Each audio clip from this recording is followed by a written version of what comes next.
నాది ఆగిపోయింది తడతడ నాకు తెరాల్సి చూస్తున్నాడు నాకు విషయం వచ్చు నువ్వు అందిస్తుండేటికి నేను అసలు ఏ రూట్లో అందుకోవాలని నాకు అర్థం కాదు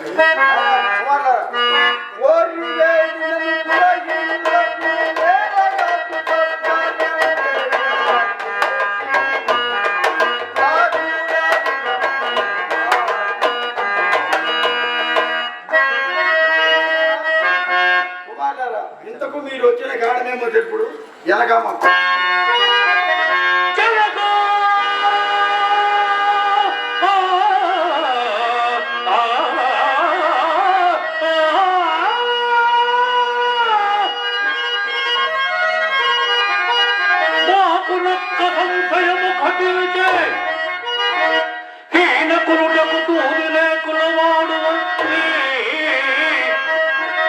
కఠోక్షమసదు కావలయునది కోరి భక్తి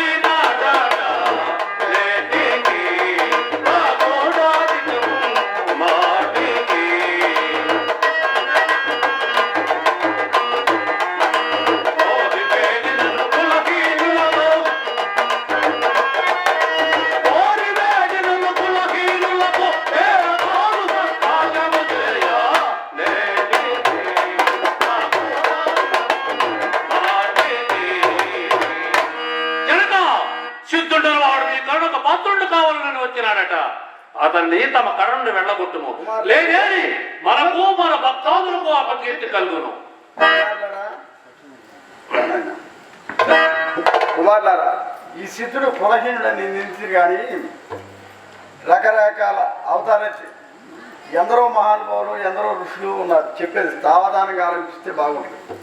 నాయనలారా ఋష్యశృంగ మహర్షి ఇంకొక జన్మించాడు. నాయనలారా విశ్వామిత్ర మహర్షి క్షత్రియ కులమందు జన్మించాడు. జంబుకా మహాముని లక్కకు జన్మించాడు. గౌతమ మహాముని కుందేటికి జన్మించాడు. వాల్మీకి మహాముని బోయేంట జన్మించాడు. అగస్త్య మహాముని కొండలో పుట్టాడు. వ్యాస మహర్షి చబండా స్త్రీకి పుట్టాడు. సాంఖ్యముని చండాల స్త్రీకి పుట్టాడు. గార్గేయ మహాముని గాడిదకి పుట్టాడు. సుఖసౌరిక మహర్షి కుక్కకు పుట్టాడు. మాండవ్య మహాముని కప్పకు పుట్టాడు. కుమారులారా వీరందరూ ఎంతటి మహా సంపన్నులు తెలుసు కదా మీకు. ఇంకొక విషయం చెప్పాను కుమారులారా ఈ స్థితిలో బలహీనమైనంత మాత్రం వేదార్థమైన కూడదని మీ అభిప్రాయం. కానీ ఇంకోటి చెప్తా, ప్రతి కులంలో దుష్ట శిష్ట రక్షణార్థమై ప్రతి కులంలో దేవతలు దేవుళ్ళు ఎంతోమంది పుట్టారు. నాయనలారా వైశ్యుల కులమందు కన్యకా పరమేశ్వరుడు పుట్టింది. అందువల్ల కాముట్లే పూజ చేయరు, సర్వమతాలు చేస్తారు. నాయనలారా క్షత్రియ కులములో శ్రీరామచంద్రమూర్తి పుట్టాడు. శ్రీరామచంద్రమూర్తిని రాజులే చేయరు, పూజలు అందరూ చేస్తారు. శ్రీకృష్ణ పరమాత్ముడు యాదవులేంటో పుట్టాడు. నాయనలారా యాదవులే పూజ చేయరు, శ్రీకృష్ణ పరమాత్ముడు అందరూ చేస్తారు. మాదిగ వారింట ఆనందోది పుట్టింది. మాదిగ వారింట మాతంగాటి పుట్టింది కూడా వారింటే. ఆది అంబవంతుడు పుట్టింది మాదిగ వారింటే. ఆది అంబవంతుడు కూతురు జాంబవంతుని శ్రీకృష్ణ పరమాత్ముడు చేసుకున్నాడు. ఈయన యాదవుడు, ఆయన మాదిగ, ఆయన వాళ్ళిద్దరికి వరుస కాదుగా. నాయనలారా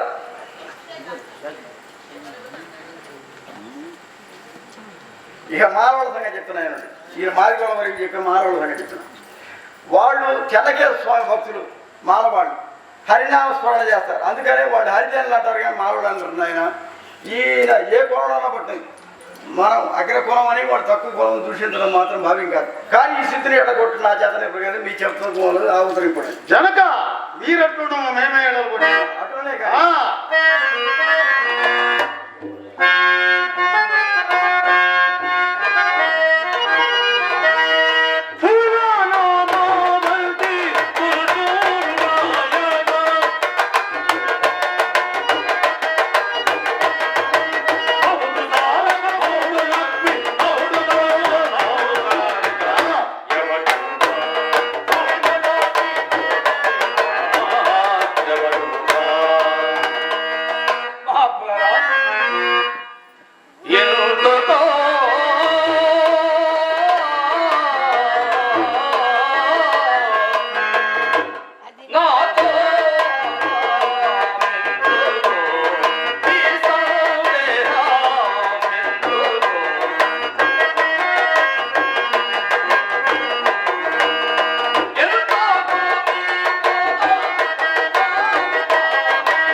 ఎవడవు నీవు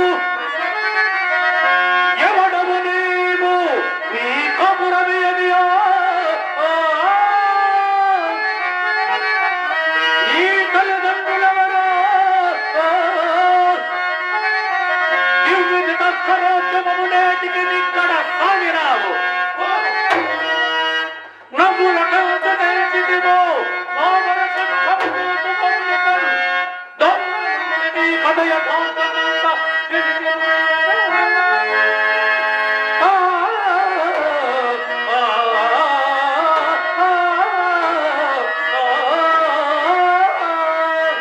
మహాత్ములారా తెలుపుతున్న వినండి మా ఊరు ముడుమాల మా పేరు తల్లి ఆదామి హెచ్చుగాను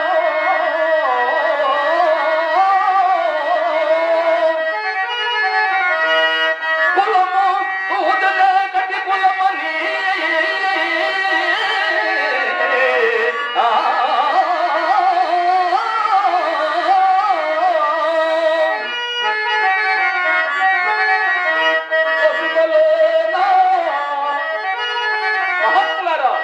వసుదలోనా నా పేరు సిద్ధుడని వసింపుదురయ్యా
ఓహో వీడు పెద్ద వేదాంతమే చెప్పాడు గొంతు దించుకొని గొంతు దించుకొని గోల చేసి అరచనందాని మాకొక దిగ్గరు మొక్క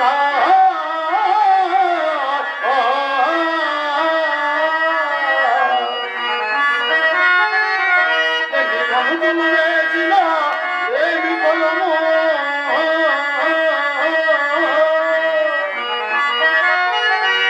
ఎన్ని గంతులు వేసిన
ఈ స్థితిలో కులహీనుడు అందించారు కానీ మనిషి తయారయ్యేదట మానవ జన్మ.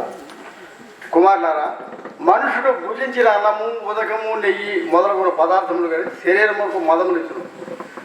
శరీరముకు మదమును, ప్రాణములకు శ్రేష్ఠ సమర్థతయు, మనసులకు ధైర్యమును కలుగు చేయను.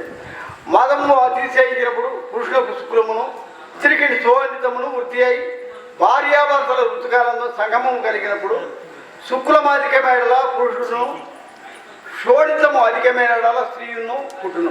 కుమారులారా, రెండు సమముగా ఉన్నప్పుడు నభస్కుడును పుట్టును. యోని కమలమునందు కొందరికి పొర నుండి పోటు చేతనే కమల పిల్లలు పుట్టుడు. నాయనలారా, యోని కమలమునందు పొర నుండి పోటు చేత పిల్లులు, కుక్కలు, పందులు మొదలైన జంతువులకు 2 3 పిల్లలు పుట్టు. నాయనలారా, స్త్రీ స్నానం చేసిన మొదలు 16 దినములు ఋతుకాలమని చెప్పబడును. మొదటి 3 4 సంగమములకు నిషేధము. తక్కిన 12 దినముల్లో వేసి దినముల యందు పిండోత్పత్తి అయిన ఎడల పురుషుడు పుట్టును. శనిదినముల యందు పిండోత్పత్తి అయిన ఎడల స్త్రీ పుట్టును. నాయనలారా, కుమారులారా, జనక ఒకనాటి రాత్రి శుక్లం పండు శోణితముతో కలిసి 5 దినములు నీటిపై బుడగవలే ఉండును. 10 దినములు కోడిగుడ్డు ఆకారం వలె ఉండును. నెలకు గట్టి పిండమై శిరస్సు ఏర్పడును. 2వ నెలకు కాళ్ళు చేతులను, 3వ నెలకు కడుపును, 4వ నెల పిలిపారిసములను, 5వ నెలకు పాదములు వేళ్లను, 6వ నెలకు ముక్కు, చెవు, కన్ను మొదలైన రంధ్రములు గల అవయవములను ఏర్పడిన. కుమారులారా, ఇట్లు ఏర్పడిన ఈ దేహం నందు 7వ నెల యందు జీవుడు ప్రవేశించును. 8 9 నెలల యందు ఊర్ధముఖమై తల్లి యందు మలమూత్ర దుర్గంధ స్థానం ఎప్పుడు బయటపడదని విలపించుతుండా తల్లి యందు అపారవాయు ప్రసారం చేతను పిండమందుండు ప్రాణవాయువైన మంచిదని కొందరు విచారించి కలిగి అంతటా పూర్వజ్ఞానం అంతగా మనకి కేవ నడుచు కుమారులారా ఏంటంటే ఈ దేహం ఉంది అంటే మీ శాతంలో ఉండటం మంచిది అటు చిలక సిద్ధ తండ్రి గురుదేవా మనం కూడా మన్నేపల్లి దాకా పోయి రావాలి అలాగే అలవాట్లేదా